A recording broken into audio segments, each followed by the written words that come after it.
Ok. Bonjour à tous. Je sais pas si je finis.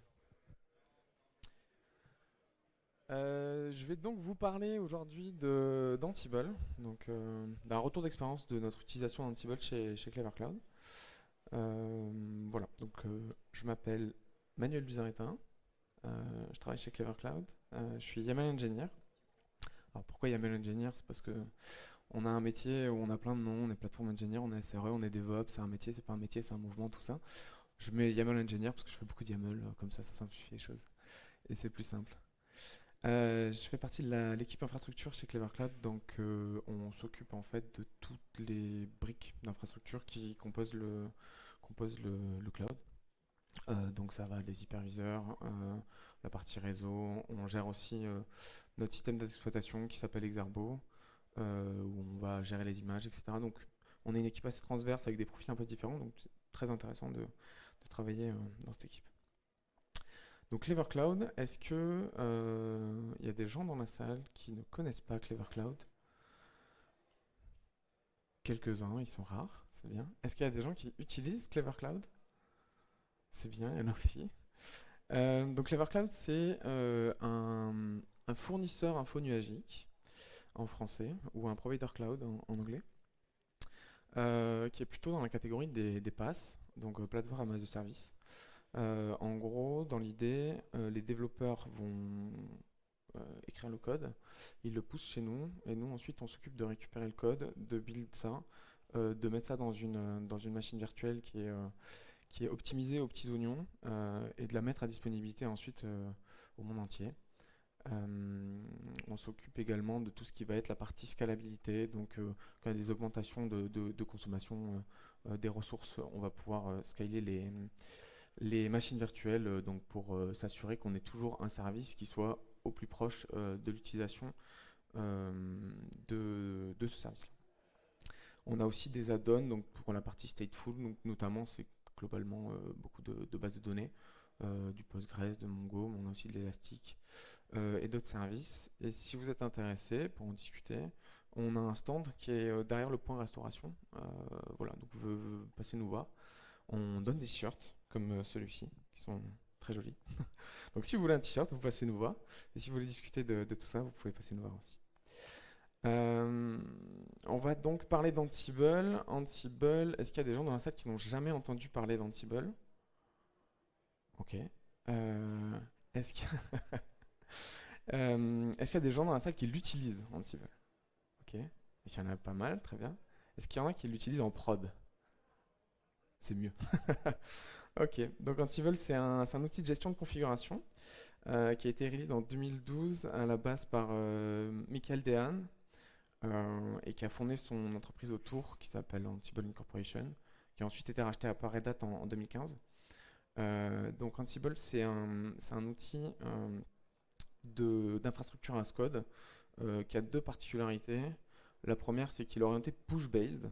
Donc, il y a deux formes d'outils. C'est plutôt pull-based ou push-based. Push-based, c'est en gros quand vous allez définir votre infrastructure. Ensuite, vous allez vouloir la déployer. Le déclenchement se fait en dehors de la machine qui va être modifiée. Alors que quand vous êtes pull-based, grosso modo, régulièrement, la machine, elle va aller consulter une source de vérité externe. Et quand il y a une modification qui se fait, c'est elle qui va appliquer ces modifications-là. Donc c'est deux philosophies qui sont un peu différentes. Euh, et le fait qu'il soit push-based est assez lié au fait que Ansible est agentless. Ça veut dire qu'on n'a pas besoin d'agents pour aller déployer la configuration sur la machine. Ansible a juste besoin d'un interpréteur Python qui soit sur la machine et d'un serveur SSH qui tourne. Et ensuite, on peut l'utiliser pour appliquer la configuration. Donc ça c'est intéressant parce que ça permet notamment de pouvoir passer, on va dire, un SI qui est administré un peu à l'ancienne, on va dire ça comme ça, avec Ansible sans qu'il y ait besoin de déployer un agent partout et on peut commencer à faire des tests et ensuite y aller progressivement. Euh, euh, donc j'ai parlé d'infrastructure as code, c'est un concept qui est assez clé pour Ansible. L'infrastructure as code, c'est quoi? On entend parler depuis quelques années et de plus en plus. Euh, Ça va être le fait de d'écrire votre infrastructure directement dans le code, tout simplement. Donc c'est plutôt orienté déclaratif, et ce qu'on va faire, c'est qu'on va avoir une source de vérité dans laquelle on va décrire notre infrastructure, et ensuite on va s'assurer que notre infrastructure colle avec ces sources de vérité. Il y a deux grandes familles entre guillemets d'outils d'infrastructure as code. C'est la partie provisioning, donc généralement c'est plutôt Terraform qu'on va utiliser pour la partie provisioning. Provisioning, c'est en gros, je veux une ressource. Donc je veux du compute, je veux une machine par exemple, ou je veux des objets cloud, je veux du stockage. Donc ça, c'est plutôt la partie provisioning. Et ensuite, il y a la partie configuration management. C'est qu'est-ce que je vais déployer sur ces ressources-là. Qu'est-ce que je vais avoir comme service, etc. Associé à ça, on va avoir le GitOps. Le GitOps, c'est quoi? C'est en fait c'est faire de l'IAC avec Git. En gros, on prend les bonnes pratiques du développement et on l'applique à l'infrastructure.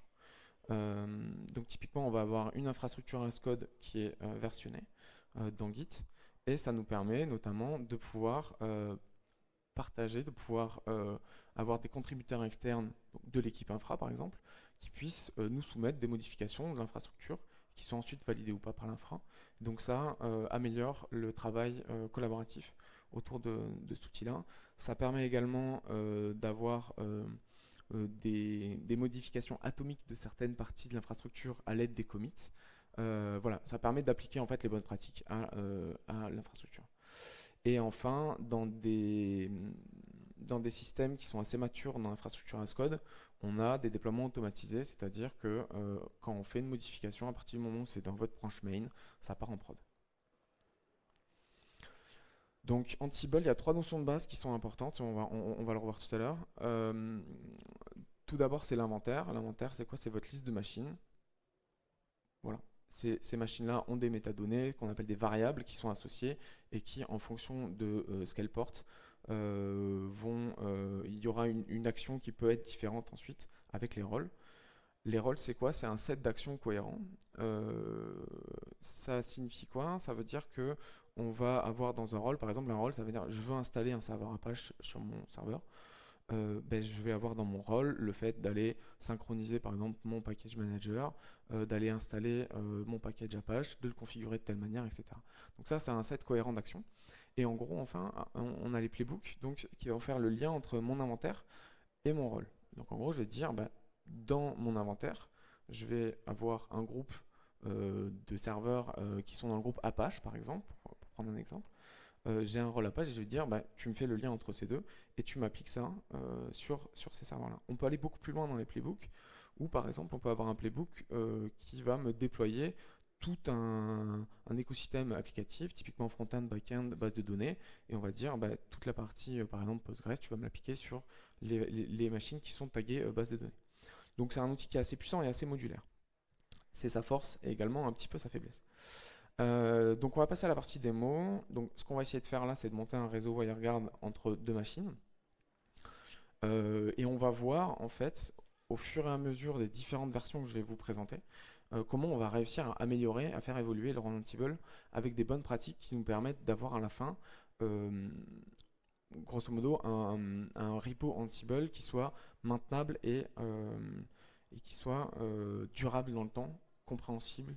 Euh, voilà, c'est ce qui, moi, me paraît le plus intéressant. Ansible est très, comment dire, euh, Ansible est très facile à utiliser, mais il est très compliqué à faire durer dans le temps de manière propre.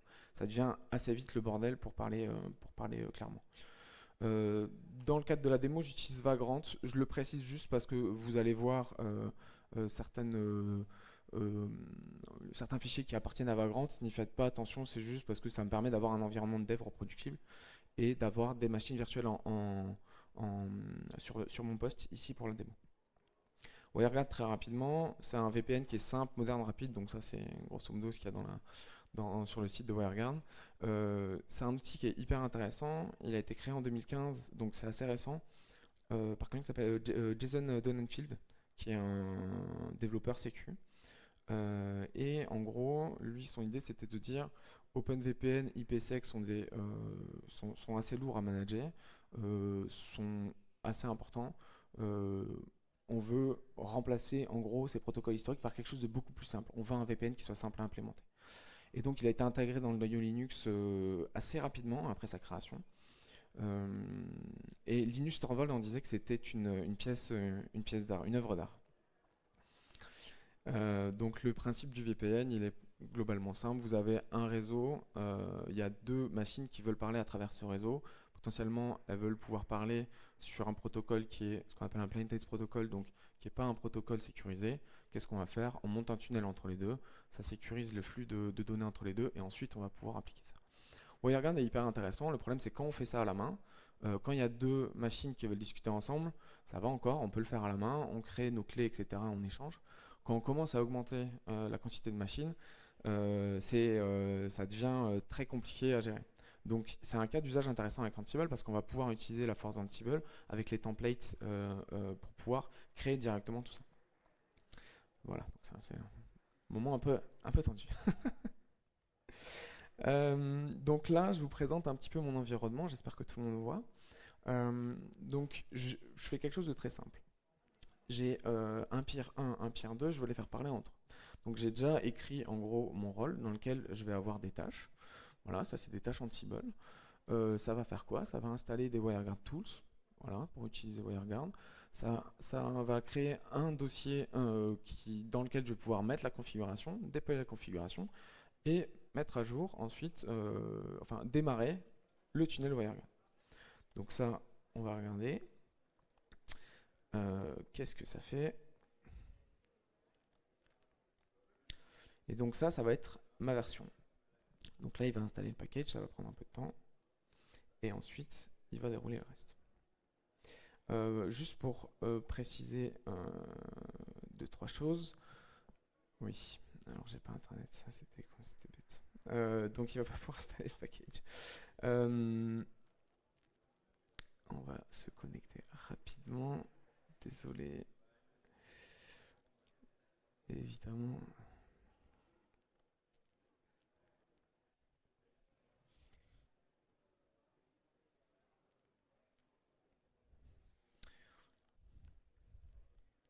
Donc juste pour repréciser, donc qu'est-ce que j'ai là-dedans? Dans mon rôle WireGuard, j'ai une tâche.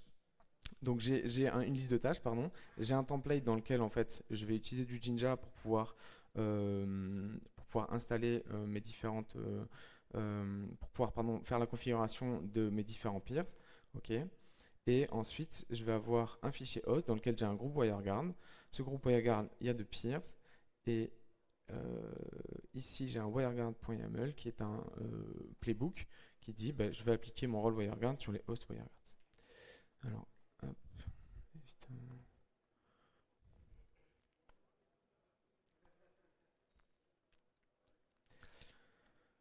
Ok, donc là, il me dit c'est pas appliqué et normalement, ça devrait aller mieux.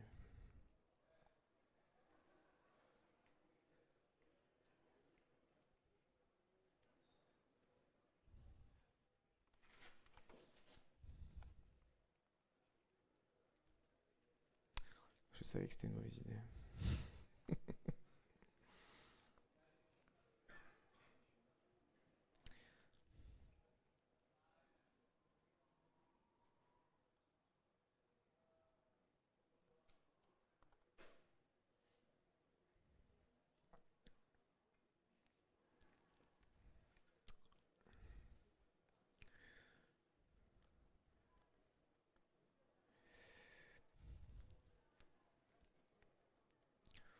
Ok, donc là.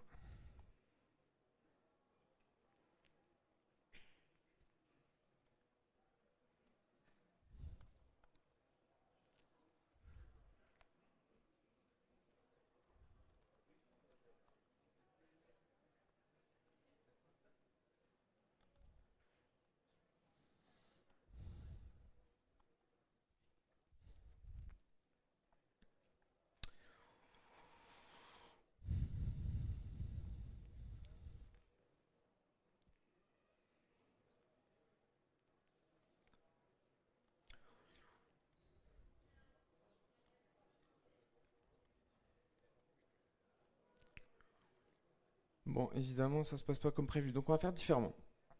Euh, on va abandonner cette idée de démo et on va regarder ensemble comment on va faire évoluer notre repo Ansible. Je vais malheureusement pas pouvoir exécuter les différentes évolutions, mais je vais vous les montrer directement. Donc, ce qu'on voit ici, donc, c'est qu'on a déjà un repo et il est fonctionnel. En toute logique, il est fonctionnel.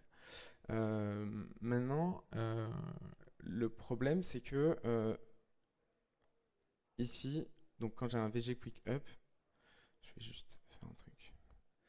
On va quand même tester tout à l'heure de tout détruire, de tout remettre.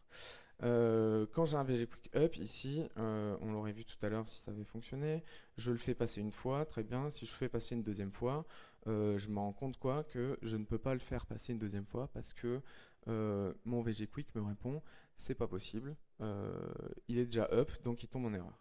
Donc il y a un principe important dans Ansible, c'est l'idempotence. L'idempotence c'est quoi? C'est le fait qu'on va vouloir déclarer un état. Il faut qu'on applique cet état sur la machine distante.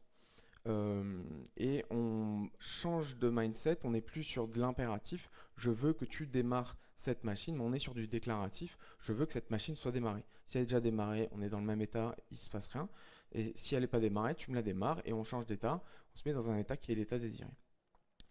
Donc ce qu'on va faire, c'est que du coup, on va aller modifier ça. Et plutôt...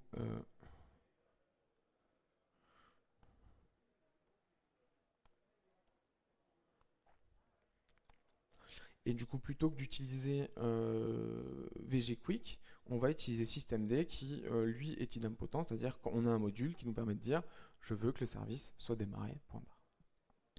Donc ça, c'est la première chose. On va quand même essayer de faire cette démo, ça serait pas mal. Ça va être la première chose. Ensuite, on a un autre problème ici, c'est qu'on se retrouve avec des rôles, enfin des tâches pardon, qui sont écrites mais qui sont illisibles. Enfin, c'est un truc qui est compréhensible par Ansible, ça. C'est utilisable, mais c'est pas lisible. Donc ce qu'on va vouloir faire, c'est d'améliorer tout simplement la qualité de ce qu'on a écrit. Ansible, l'intérêt, c'est qu'il est aussi auto-documenté.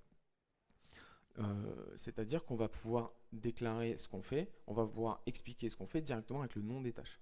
Et c'est hyper important de garder cette idée-là, de se dire on fait aussi du code pour être partagé. Et on l'écrit avant tout pour les autres parce qu'on veut que les autres comprennent ce qu'on a voulu faire et que ça soit explicite. Ensuite, on va encore améliorer cette partie. Le problème que je vais avoir en fait ici, c'est que quand je vais modifier la configuration, tout à l'heure, ce qu'on avait vu, c'est que ça me permettait de déployer la configuration, mais j'avais pas cette partie-là. Okay, ça fait quoi ça? Ça fait que si jamais j'ai des modifications en cours et que je vais vouloir réappliquer les modifications, par exemple ici je passe de 10 à 12 par exemple, quand je vais vouloir ensuite redéployer la modification, moi je m'attends à ce que fonctionnellement ça fonctionne, c'est-à-dire qu'elle change d'IP. Si je n'ai pas cette partie-là, donc qui s'appelle un handler, cette modification ne sera pas appliquée, donc fonctionnellement en fait c'est pas correct. Donc je rajoute un handler, et un handler c'est quoi? C'est un truc qui fait qu'on va aller reload la configuration, mais uniquement quand l'état de cette tâche ici qui est de déployer la configuration WireGuard est modifiée. Okay, donc on sait, on a un retour dans Ansible de l'état. Si l'état est OK, c'est que ça n'a pas changé. Si ça a été modifié, ça a été changé. Et en fonction de ça, on va faire autre chose. Ok, donc ça c'est encore une amélioration qu'on va pouvoir donner. Il y a un autre truc qui va être compliqué dans la manière dont ça a été fait ici, c'est qu'en fait, on a WireGuard, un groupe WireGuard, on va vouloir mettre des différentes peers. Le problème, c'est que si je veux créer deux réseaux, là, comment je l'ai fait, je peux pas. Je peux créer qu'un seul réseau dans lequel je vais avoir des peers et ensuite je peux les faire tous parler ensemble. Mais si je veux deux réseaux séparés dans lesquels les peers vont pas discuter entre eux, ça je peux pas le faire. Donc là, il faut que je fasse évoluer la structure de mon code. Et c'est assez régulier qu'on ait besoin de faire ce genre de manipulation parce qu'on part d'un principe à la base où on va faire des choses assez simples et puis finalement on va devoir ensuite modifier en fonction de l'évolution, de la complexité de notre infrastructure. Il y a aussi d'autres choses, par exemple je vais vouloir rajouter, alors c'est pas dans cet exemple là, mais je vais vouloir peut-être rajouter euh, une machine externe pour laquelle la configuration n'est pas dans l'inventaire. Et dans ce cas-là, je vais avoir d'autres techniques qui vont me permettre d'injecter la configuration d'un host externe dedans. Donc là, qu'est-ce que j'ai fait? Ben, j'ai rajouté deux hosts, on les voit ici. Mais surtout, j'ai changé la structure de mes variables. Et maintenant, il y a une variable qui est une liste, WireGuard Networks, qui est une liste de dictionnaires dans lequel je vais pouvoir dire, ben, quant à ce réseau-là, WG1, et ben, tu vas prendre ces caractéristiques-là et tu me les injecter dans WireGuard. Ce qui va me permettre, par exemple, de rajouter ici VG2 par exemple et de refaire en fait la configuration où je vais pouvoir dire je vais vouloir qu'on soit deux réseaux et ici dans mon interface je vais avoir dans ma configuration je vais avoir VG1 et VG2 parce que je vais pouvoir mettre différents réseaux au sein de mon template. On va juste voir si à tout hasard ce truc là a voulu marcher. C'est quoi, je le savais hein. Voilà, donc ça, c'est encore une fois une évolution de notre repo. Ce que je veux dire là-dedans, c'est que en fait, faire du Ansible Hello World entre guillemets, c'est-à-dire je prends un tuto, je fais un truc, machin, c'est bon, c'est fait. La première version, on l'avait. On savait monter un WireGuard entre deux networks. Maintenant, si on va un peu plus loin dans la réflexion, on se dit, ouais, quel est l'intérêt finalement de mon Ansible? Est-ce que c'est le fait de savoir déployer un WireGuard, je sais le faire à la main aussi, ou est-ce que c'est de savoir le déployer avec différentes personnes qui contribuent, at scale, et que j'ai pas d'erreur ensuite et que je m'assure que je fasse pas de conneries? Finalement, la réponse est la deuxième, c'est de se dire on fait du Ansible aussi pour les autres, on s'assure que ce qu'on fait est logique et compréhensible par tout le monde. Il y a un autre truc qui devrait vous démanger là, tout de suite, c'est ça. C'est le fait que c'est pas dedans, effectivement, c'est en clair. Là. Et c'est en clair dans mon repo Git. Et ça, c'est un gros problème. C'est un gros problème et le management des secrets est quelque chose d'assez difficile à gérer, mais tout à fait gérable. Donc on va regarder comment on peut faire ça. Donc ça va être la V6. Donc comment on peut faire ça? En fait, il faut complètement extraire les secrets de notre code base dans Ansible parce que tout est versionné, tout est dans Git. Donc là dans mon cas, j'utilise Password Store. Password Store, c'est un outil assez simple de gestion des mots de passe. Ça me permet en plus, moi, là dans mon cas, de pouvoir committer en fait des secrets qui sont chiffrés, mais avec ma clé GPG en local. Donc personne n'a accès à cette clé-là. C'est pas gérable dans une équipe, mais là pour la démo, c'était un peu l'idée. Donc ensuite, j'ai un lookup qui me dit, mais là, quand je vais vouloir utiliser ces clés-là, je veux que tu m'ouvres Password Store et que tu m'injectes à l'intérieur de ma clé, à l'intérieur de cette valeur-là, la clé en question. Donc la gestion des secrets, pareil, c'est quand on avance, c'est un truc qu'il faut prendre dès le début, se dire comment je vais vouloir gérer mes secrets parce que c'est assez vite limitant.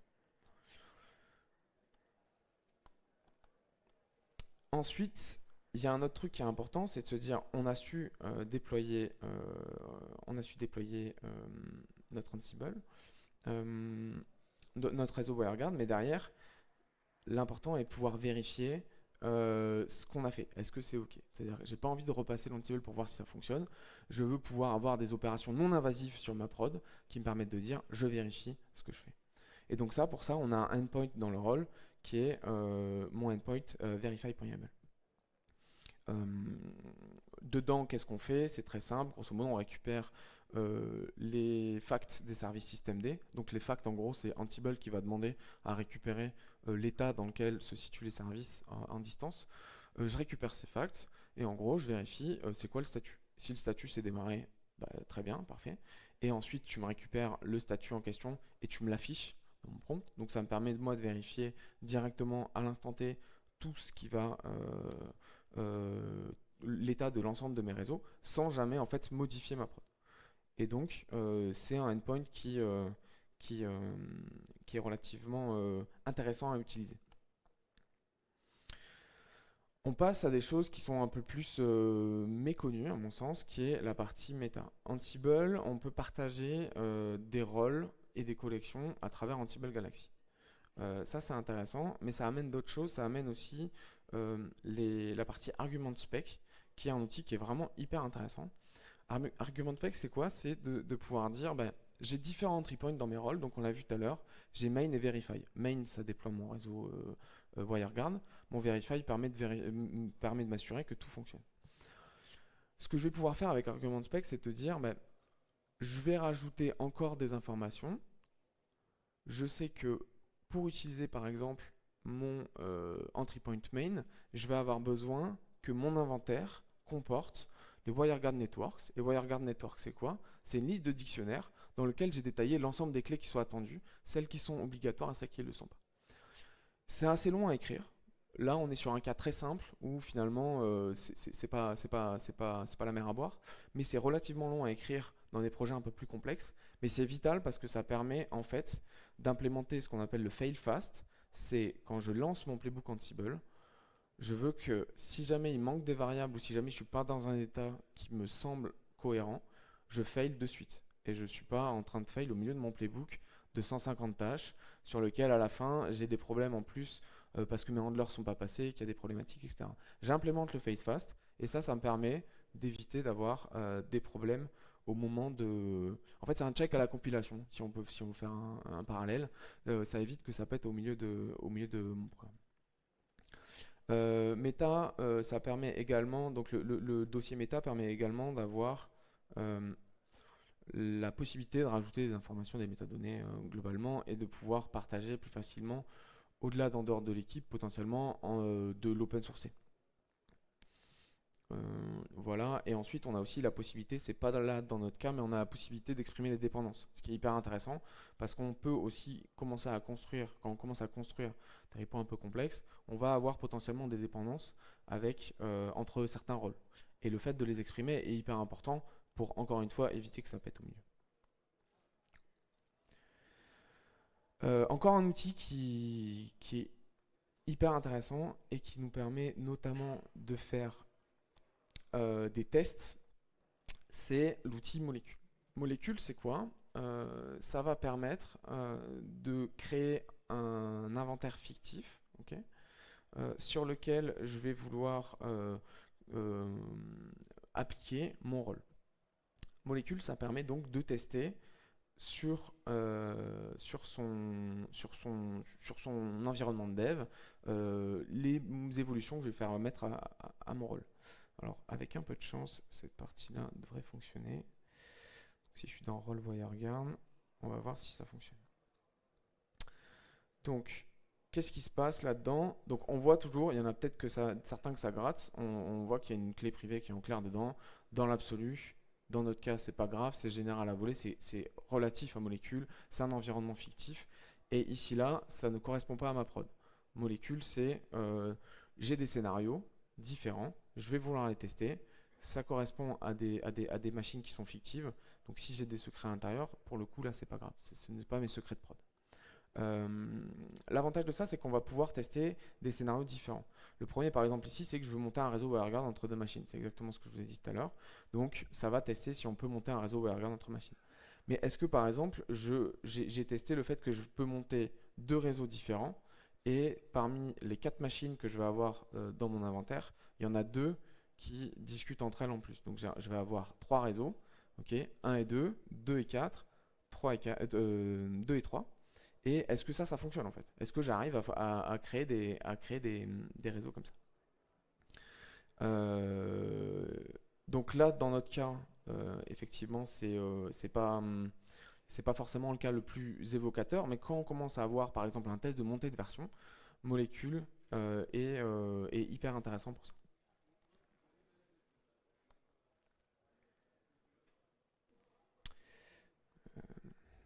J'en étais à quelle version? V9. Ok.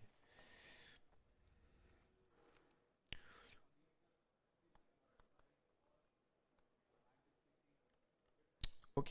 Il y a un autre truc qui est intéressant, c'est que Ansible est facilement extensible, est facilement modulaire.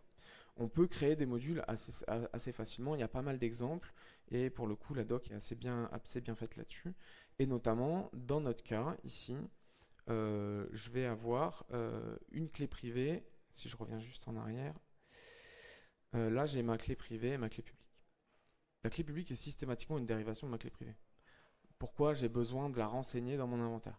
Alors, je la renseigne ici parce que j'ai pas trop le choix. Mais si jamais je me crée un petit plugin ici qui va me permettre, c'est un peu de code Python et vous voyez vous-même ça fait 60 lignes donc c'est relativement restreint. Ça me permet derrière moi de dériver en fait ma clé publique de ma clé privée directement dans ma conf. Donc ça veut dire ici je vais pouvoir utiliser ma clé publique, c'est la clé privée du peer que j'ai en face qui a été dérivée. Et donc ça permet de facilement étendre des trucs et d'éviter d'avoir en gros une surface d'erreur qui augmente. Si jamais je monte un réseau WireGuard maintenant, j'ai juste à renseigner ces informations-là et plus la clé publique qui va en face. Et donc potentiellement j'aurais eu des problèmes avec le fait que ma clé publique ne colle pas avec ma clé privée, tout ça.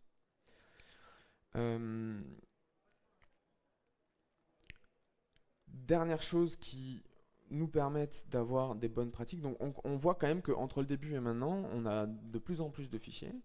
On a quand même quelque chose qui s'est un peu étoffé. Mais c'est tous ces outils-là, tous ces compagnons qui nous permettent justement d'avoir un repo Ansible qui soit maintenable et partageable. Ce que je vais vouloir vérifier ensuite, c'est de m'assurer que les méthodes de développement, les habitudes de développement dans l'équipe sont toujours les mêmes. Donc, on va pouvoir utiliser du YAML-lint.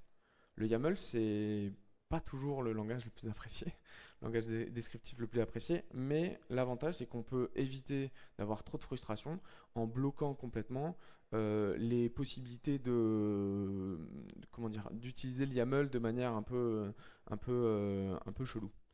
Donc, on va utiliser YAML-lint et on va utiliser Ansible-lint également pour pouvoir s'assurer que ça correspond à ce qu'on attendrait. Hop. Donc Ansible-lint, il va nous vérifier que tout correspond et que j'ai pas de problématique de variables qui ne sont pas définies, etc. Et du coup, pour finir, pour aller encore plus loin, donc ça c'est comme ça qu'on fonctionne chez Clever, on va aller jusqu'à générer directement les défauts à partir du dossier méta.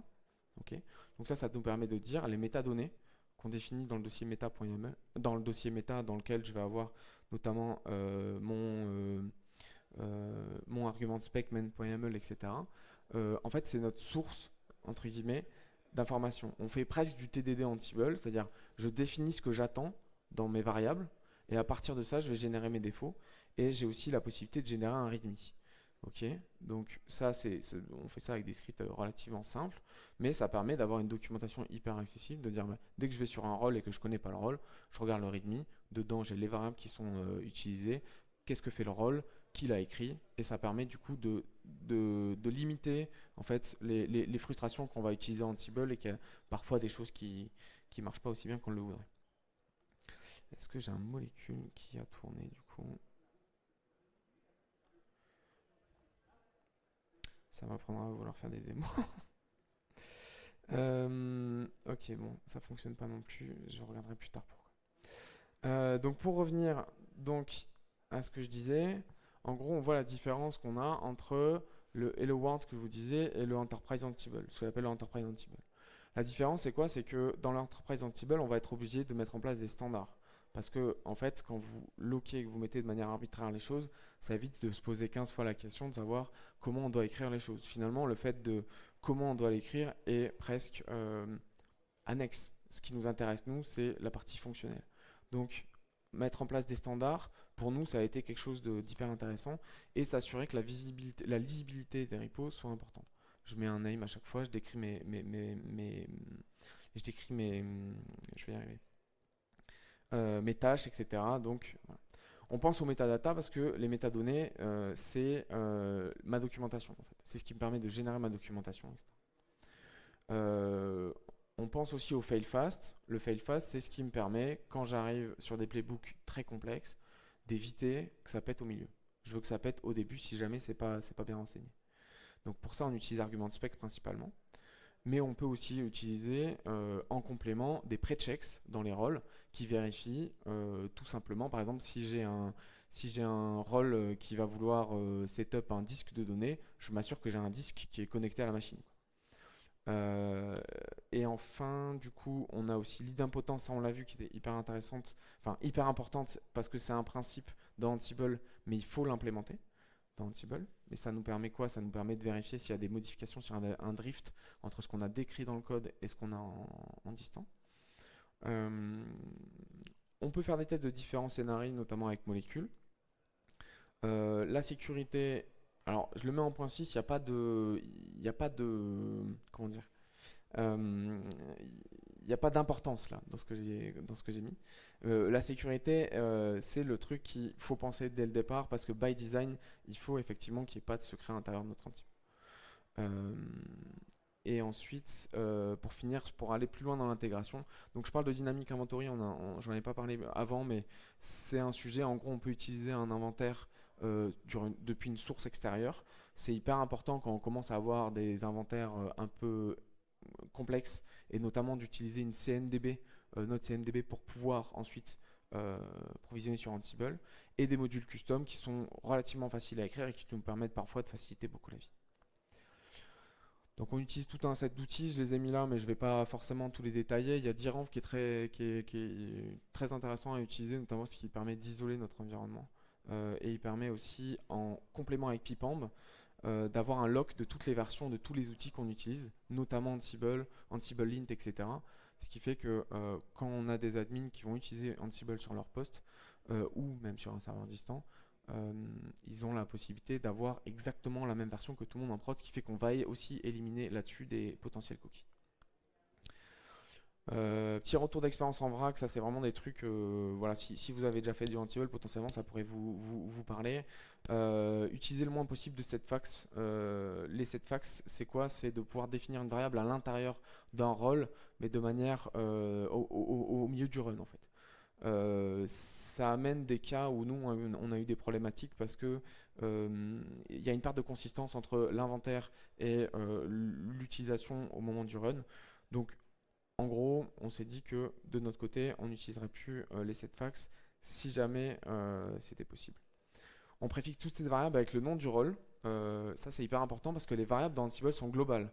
Ce qui fait que si vous avez défini dans le rôle 1 que vous avez besoin de private IP, par exemple, dans le cas de mon WireGuard, qui veut dire l'IP privé de mon WireGuard, si vous l'avez défini dans un autre rôle, il y a des possibilités de télescopage. Donc, le plus simple, c'est de préfixer toutes les variables dans un rôle avec le nom du rôle. Ansible utilise la conf SSH. Donc si vous avez défini un host avec un nom particulier et que vous avez modifié dans la conf SSH des trucs, ça peut se télescoper aussi, donc faites attention à ça. On évite d'utiliser les plugins commande échelle, notamment parce qu'il faut réimplémenter l'idempotence qui est déjà présent dans la plupart des modules. -diff, -check, ça permet de faire un dry run et de s'assurer qu'on puisse voir quelles sont les modifications qu'on va apporter à notre infra. Donc ça, c'est pareil, c'est un outil intéressant. Et on fait attention à la qualité des modules, des plugins, des drivers qu'on utilise. C'est très modulaire, il y a une grosse communauté autour d'Ansible. Parfois, ils ne sont pas tous bien écrits, il y en a qui ne respectent pas l'idempotence. Et donc, c'est parfois malheureux, mais il faut mieux se passer de certains modules parce qu'ils ne sont pas forcément écrits correctement. Et pour le coup, ça, c'est des arbitrages à faire. Repasser parfois sur du command ou du shell sur certains. Je vous remercie beaucoup pour votre attention.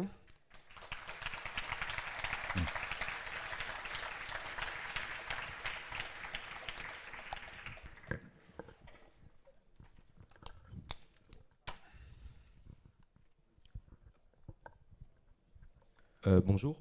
Déjà, bon, félicitations, tu t'es bien rattrapé aux branches avec la démo, c'est super. J'ai essayé. J'ai utilisé Ansible pendant des années, on était plusieurs équipes à utiliser, on avait d'autres outils en plus, justement, je voudrais te poser des questions par rapport à ces outils, si vous les utilisez, c'est juste que tu ne l'avais pas mis dans ta conf. Ouais. Déjà, c'est Ansible Lint.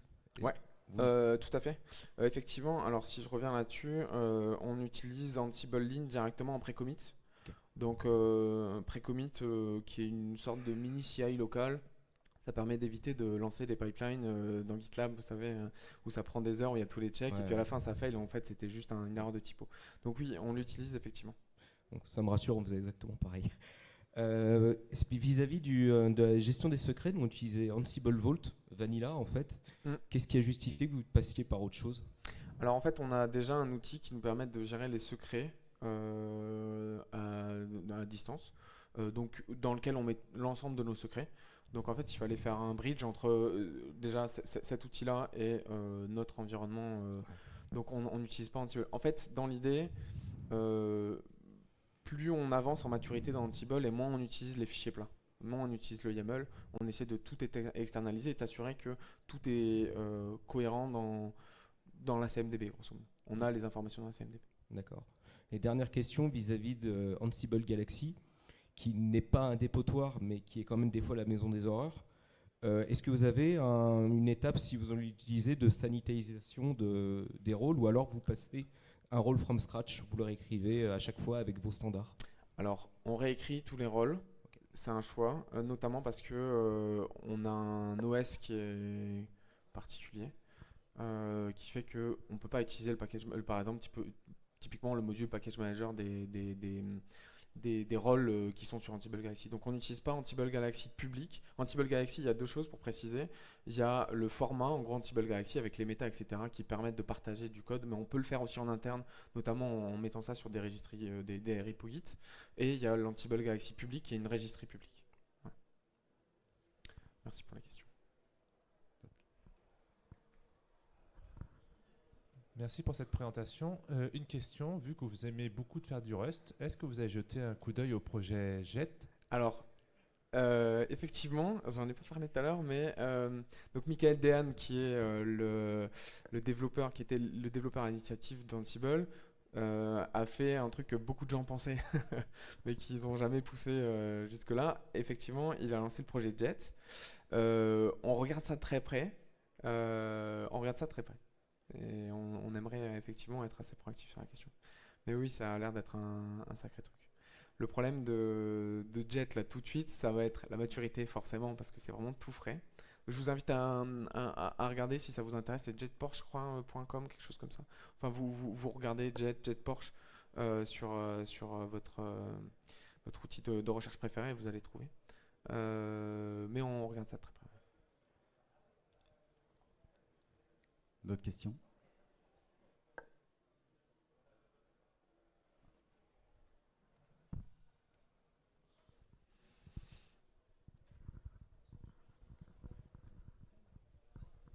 Bonjour, merci pour la présentation. Merci. Moi aussi j'utilise Ansible depuis plusieurs années en production sur toutes les plateformes avec les ennuis qui vont avec. Moi j'aurais juste revenir un peu sur un point de détail sur les setfacts, sur les détails qui vous ont poussé à vous dire que vous les évitez au maximum. En fait, le problème des setfacts, c'est que ça va modifier à la volée, au milieu de l'exécution de ton rôle, des variables. Et du coup, là où ça va être compliqué, c'est quand tu vas commencer à utiliser des tags. Donc dans Ansible, on a possibilité de définir des tags qui vont nous permettre, par exemple, d'accélérer certaines opérations. Par exemple, si je veux juste déployer la config et je veux pas vérifier si le truc est installé, etc., je vais utiliser un tag qui va être, je sais pas moi, WireGuard config dans mon cas. Si je fais ça et que j'ai défini un setfax plus haut, en fait, finalement, le setfax va pas être activé et potentiellement, ça peut changer la manière dont va réagir mon playbook. Donc, on a un manque de consistance en fait aux plusieurs exécutions. Donc, les exécutions ne sont pas déterministes en fait. Donc, nous, c'est ça qui nous a poussé à se dire, on évite au maximum d'utiliser setfax. Encore une fois, c'est un retour d'expérience et j'ai pas la science infuse là-dessus. Mais en tout cas, nous, c'est notre sentiment que ça peut poser plus de problèmes que ça cherche à en résoudre. D'accord. Bah, c'est bien effectivement de partager l'expérience. Moi je sais que nous personnellement on utilise, on set les fichiers dans le fax.d pour pouvoir le cacher en gros sur le définir de manière permanente sur Lost en fait. Comme ça on le récupère de manière idempotente et voilà. Mais, Merci du coup pour le retour d'expérience. Merci.